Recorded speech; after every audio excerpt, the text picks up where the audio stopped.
ہم نے اس میں معرفہ کے اندر ایک چیز پڑھی تھی، اس میں ضمائر، وہ معرفہ کی ایک قسم میں سے ایک اقسام میں سے آیا تھا کہ اس میں ضمیر ہوتی ہے، جس کو ہم ضمائر کہتے ہیں، بہت ساری ضمیر کی جمع ضمائر۔ تو یہ کتنے ٹائپس کی ہوتی ہے، کون کون سی شکل کی ہوتی ہے، کون سی متصل ہوتی ہیں اور کون سی منفصل ہوتی ہیں، تو آج اس سبق کے اندر ہم ان باتوں کو پڑھیں گے۔ لکھا ہوا ہے کہ لکھنے بولنے کے اعتبار سے ضمائر کی دو قسمیں ہیں۔ جو لکھنے کے اعتبار سے ہے اس کو کہتے ہیں، لکھنے اور بولنے کے اعتبار سے جو ضمائر ہوتی ہیں اس کو کہتے ہیں بارز۔ جو لکھی بھی جائے، لفظ کے اندر موجود ہو اور پڑھنے میں بھی آئے، وہ ضمائر کہلاتی ہیں بارز۔ اور مستتر کون سی ضمائر ہوتی ہیں؟ یہ وہ ضمائر ہوتی ہیں جو ضمیر لکھنے اور بولنے میں نہ آئے، یہ وہ ضمائر ہوتی ہیں۔ مطلب مطلب یہ ہے کہ ان ضمائر کو الگ سے نکالا جاتا ہے، ان ضمائر کو الگ سے نکالا جاتا ہے، تو ان کو ہم کہتے ہیں ضمیر مستتر۔ اب مستتر کا مطلب ہے چھپی ہوئی، جو لکھنے اور بولنے میں نہ آئے، مطلب لفظ کے اوپر ظاہری طور پر نہ لکھی ہوئی ہو لیکن وہ پوشیدہ ہو، محذوف ہو، اور اس کو ہم کہتے ہیں مستتر۔ اب کہتے ہیں کلمے کے ساتھ ملے ہونے یا نہ ملے ہونے کے اعتبار سے ضمائر کی مزید دو قسمیں ہیں۔ اچھا، وہ کون کون سی؟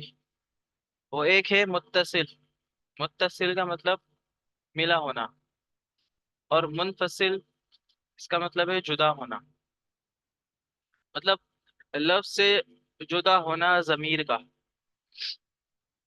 وہ کون سی شکل میں ہوتی ہے اور ان ضمائر میں کون کون سی مزید اقسام آتی ہے، وہ نیچے لکھی ہوئی ہے۔ جو متصل ہوتی ہے، ضمیر متصل، ان کی تین ٹائپس ہیں۔ کون کون سی؟ ضمیر مرفوع متصل، ضمیر منصوب متصل، اور ضمیر مجرور متصل۔ اور جو منفصل ہے، منفصل کا مطلب جو لفظ سے جدا ہو، الگ ہو، اس کی دو قسمیں ہیں۔ ایک ضمیر مرفوع منفصل ہے اور دوسری ضمیر منصوب متصل منفصل ہے۔ تو یہ کل ملا کر یہ پانچ بن رہی ہیں ٹائپس، تین جو ہے متصل کی اور دو منفصل کی۔ اب تینوں کو، جو متصل والی ہیں اس میں تینوں اعراب پائے جاتے ہیں، مرفوع، منصوب اور مجرور۔ ضمیر مرفوع متصل، ضمیر منصوب متصل، ضمیر مجرور متصل۔ لیکن جو منفصل والی ضمائر ہوتی ہیں ان میں دو اعراب ہوتے ہیں، وہ کون کون سے؟ ایک مرفوع اور ایک منصوب۔ مطلب ایک کو کہتے ہیں ضمیر مرفوع منفصل، اور دوسری والی ضمیر کو کہتے ہیں ضمیر منصوب منفصل۔ اب یہاں پر کون سے ضمائر کیا بنتی ہے، ابھی آپ کو نیچے پتا چلے گا کہ کون سی ضمیریں مبتدا بنتی ہیں، کون سی فاعل بنتی ہیں، کون سی مفعول بھی بنتی ہیں، یہ آپ کو ابھی پتہ چل جائے گا۔ یہ تو سب سے پہلے جو آپ ذکر کرنے لگے ہیں ضمیر کا، وہ کون سی ہے؟ وہ منفصل، الٹے ہاتھ پہ جو ضمیر کی ٹائپس تھی، جو منفصل ہے، مطلب کلمے سے الگ ہے، لفظ سے ملی بھی نہیں ہے، وہ والی منفصل۔ اور اس کی جو پہلا والا یہ لکھا ہوا ہے ضمیر مرفوع منفصل بریکٹ میں، تو یہ اب ہم ڈسکس کریں گے نیچے۔ تو یہ کتنی ہوتی ہیں اور کون کون سی ہوتی ہیں؟ تو یہ لکھا ہوا ہے، سب سے پہلے تو یہ بنتی کیا ہے، یہ لکھا ہوا ہے ضمیر مبتدا بنتی ہیں، یہ ضمیر مبتدا بنتی ہیں، مطلب یہ ضمیریں جب بھی آئیں گی تو اسم سے پہلے آئیں گی، ٹھیک ہے؟ اور یہ جو ضمیر ہوتی ہے جتنی بھی، تمام کی تمام یہ معرفہ ہیں، کیونکہ اس میں ضمیر جو ہے معرفہ کی قسم میں سے ہے، اور معرفہ کی قسم سے جو بھی ہوگا وہ معرفہ ہی کہلائے گا۔ اور یہ ہمیشہ ضمیر مرفوع منفصل لکھنے کا مطلب کہ یہ لفظ سے جدا ہوں گی، یہ ملی بھی نہیں ہوں گی، ساتھ میں الگ ہو کے لکھی ہوئی ہوں گی۔ اب لکھا ہوا بھی ہے یہاں پر، صیغہ واحد مذکر غائب ہوا۔ ہوا کا مطلب ترجمہ میں آتا ہے وہ۔ ایک مثال دی ہے آپ کو قرآن پاک سے، ہوا کاذب،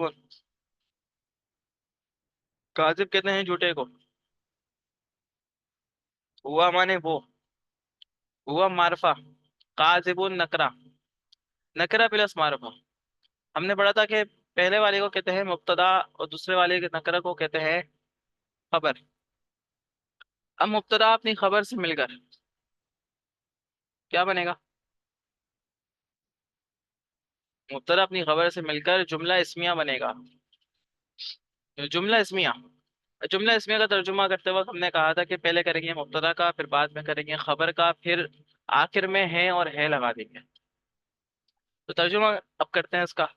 تو ترجمہ یہ آئے گا وہ جھوٹا ہے، وہ جھوٹا ہے کیوں لگایا؟ وہ کیونکہ قواعد میں لکھا ہوا تھا کہ جملہ اسمیہ کا ترجمہ کرتے وقت آخر میں ہے لگاتے ہیں یا پھر ہے لگاتے ہیں۔ دو باتوں میں سے کوئی ایک بات جو پرفیکٹ آ کے بیٹھے گی ترجمے کے لحاظ سے، وہ ہم لگا دیں گے۔ یہ تو ہو گئی بات ہوا کی۔ اب ہما لکھا ہوا ہے، ہما جو ہے یہ صیغہ تسنیہ مذکر پر دلالت کرتا ہے، اور یہ مذکر غائب کے لیے آتا ہے، تو اس کا ترجمہ ہے وہ دو۔ اب وہ دو مرد بھی کہہ سکتے ہیں آپ، وہ دو۔ اب ہما فی الغار، تو یہ پورا کا پورا ایک جملہ اسمیہ ہے، لیکن بتانے کا مقصد کیا ہے کہ یہ لفظ سے الگ ہے، جدا ہو کر لکھی ہوئی ہے، اور یہ مبتدا بنتی ہے۔ اور مبتدا کہاں پر بن رہی ہے ابھی؟ ہما جو ہے معرفہ ہے، اور معرفہ ہونے کے ساتھ یہ مبتدا بن رہی ہے۔ فی الغاری یہ جار مجرور متعلق وغیرہ ہونے کے بعد یہ معذوف فعل یا شبہ فعل کے ہو کر جملہ فعلیہ وغیرہ بن کر یا شبہ جملہ اسمیہ ہو کر خبر بنے گا۔ اب خبر اور مبتدا، مطلب مبتدا اور خبر آنے کے بعد جملہ اسمیہ، تو یہاں پر جملہ اسمیہ ہی بنے گا، کیونکہ یہ ضمائر جتنی بھی آئیں گی تمام کی تمام مبتدا ہی بنیں گی۔ صیغہ جمع مذکر غائب، ہم، وہ سب، تو یہاں پر ہم المفلحون۔ اب ہم دیکھیں یہ کیا ہے، یہ معرفہ ہے، المفلحون یہ کیا ہے؟ یہ بھی معرفہ ہے، لیکن نہیں، اب یہ معرفہ نہیں ہے، اب یہ ایک طریقے سے یہ شبہ فعل ہے، اور شبہ فعل جب آتا ہے تو اس میں یہ پورا شبہ جملہ اسمیہ وغیرہ بن کر ایک خبر بنے گا، تو اس کو ہم ڈائریکٹلی معرفہ نہیں کہہ سکتے۔ تو یہ ہم اس کو بنائیں گے مبتدا، اور اس کو بنائیں گے المفلحون کو اس کی خبر، مبتدا اس اپنی خبر سے مل کر بنے گا جملہ اسمیہ خبریہ۔ پھر صیغہ واحد مؤنث غائب، اب غائب کی بات شروع ہو جائے گی، مؤنث غائب کی۔ تو ہیا، ہما اور ہنہ، اس میں تین ضمیریں ہوتی ہیں۔ ہیا وہ، ترجمہ وہی آئے گا وہ ایک عورت، ٹھیک ہے؟ ہوا کا ترجمہ آئے گا وہ ایک مرد۔ اب وہ ایک عورت، ہیا حیۃ، ٹھیک ہے؟ ہیا حیۃ کا ترجمہ کیا آ رہا ہے؟ او ترجمہ بول رہا ہوں، اس کی ترکیب کیا آ رہی ہے؟ ترکیب کیا آ رہی ہے کہ ہیا جو ہے ضمیر ہے، کیونکہ معرفہ میں سے ہے، اور معرفہ کی سام میں سے آئی ہے، تو یہ معرفہ ہم اس کو بنا کر اس کو مبتدا بنائیں گے، اور یہ حیتن کو بنا دیں گے نکرہ، اور نکرہ ہونے کے ساتھ ساتھ اس کو بنائیں گے خبر، اصطلاحات کے عین مطابق۔ تو مبتدا اور خبر مل کر جملہ اسمیہ خبریہ یہ بن جائے گا۔ پھر ہما، اب ہما وہ دو، اب یہ مثال یہاں لکھی ہوئی ہے تو دوبارہ سے یہاں پہ لکھی ہوئی نہیں ہے، اتنی جگہ خالی ہے، ٹھیک ہو گیا؟ تو ہما کا جو مثال ہے وہی ہے۔ اب وہ بعد میں پتہ چل جائے گا کہ بات مذکر کی ہو رہی ہے مؤنث کی ہو رہی ہے، لیکن ابھی سمجھانے کے لیے بتا دیا کہ یہ ہما جب آئے گا تو یہ بھی الگ ہی آئے گا اور مبتدا ہی بنے گا۔ ہننا سیغہ جمع مؤنث غائب، وہ سب عورتیں۔ ہننا لباس، ہننا مبتدا، لباس خبر، مبتدا اور خبر جملہ اسمیہ۔ پھر اسی طریقے سے انتا، انتما، انتم، مطلب مذکر حاضر کی بات ہو رہی ہے، واحد تثنیہ و جمع، تو یہ شکل یہ ہوتی ہے۔ اچھا ان کو آپ نے یاد کرنا ہوتا ہے کہ سمجھنے والی باتیں جو سمجھانے والی ہے وہ میں آپ کو بتا رہا ہوں۔ سمجھانے والی بات کیا ہے کہ یہ مبتدا بنتی ہے، یہ الگ ہو کر آتی ہے، لفظ سے ملی بھی نہیں ہوتی کیونکہ منفصل ہوتی ہے، اور اس کا اعراب مرفوع ہوتا ہے کیونکہ ضمائر جتنی بھی ہوتی ہے مبنی ہوتی ہیں، وہ اثر نہیں رکھتی اپنے عامل کے بدلنے کی وجہ سے، ان کا اعراب جو ہوتا ہے وہی رہتا ہے۔ انتا کا مطلب ہوتا ہے تو انتا مولانا، انتا مانے تو، مولانا مددگار یا مولا، ہمارا مولا، تو انتا مولانا، یہ پوری ایک دو لفظ ہے نا یہ مولا۔ اب کیا مبتدا خبر بن رہے ہیں دونوں، مبتدا اور خبر۔ پھر تم دو، انتما فیل غاری، آپ یہ والی مثال یہاں پہ لگا سکتے ہیں، تم دو غار میں ہو یا غار میں ہیں، تو جو بھی ترجمہ اس کا صحیح طریقے سے بیٹھے گا ہم وہاں پہ کریں گے۔ تو انتما فی الغاری آپ لگا سکتے ہیں، تو فی الغاری کا ترجمہ جو آئے گا اور جو یہ بنے گا کیا، خبر ہی بنے گا، اور کس طریقے سے بنے گا وہ ابھی آپ کو نہیں معلوم، اور یہ بڑی لمبی والی بحث ہے اس میں، بس سمجھانے کا مقصد یہ ہے کہ یہ مبتدا بنے گا انتما، اور اس کے بعد جو لفظ لکھا ہوا ہے تو وہ خبر بنے گا، مبتدا اور خبر جملہ اسمیہ۔ پھر انتم، انتم لباس، تو انتم مبتدا، لباس اس کی خبر۔ پھر انتی مولانا، انتما فی الغاری، انتنا لباس، آپ لے سکتے ہیں یہ تمام مثالیں، آپ یہی آپ اس کو گھما سکتے ہیں۔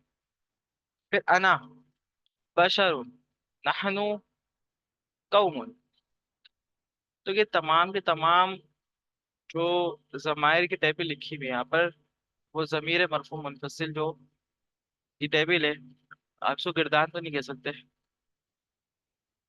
لیکن یہ ٹیبل ایک طریقے سے، اور یہ بھی 14 ہی ہوتی ہے۔ اب اس کو یاد کیا جاتا ہے، ہوا، ہما، ہم، ہیا، ہما، ہننا، انتا، انتما، انتم، انتی، انتما، انتنا، انا، نحن،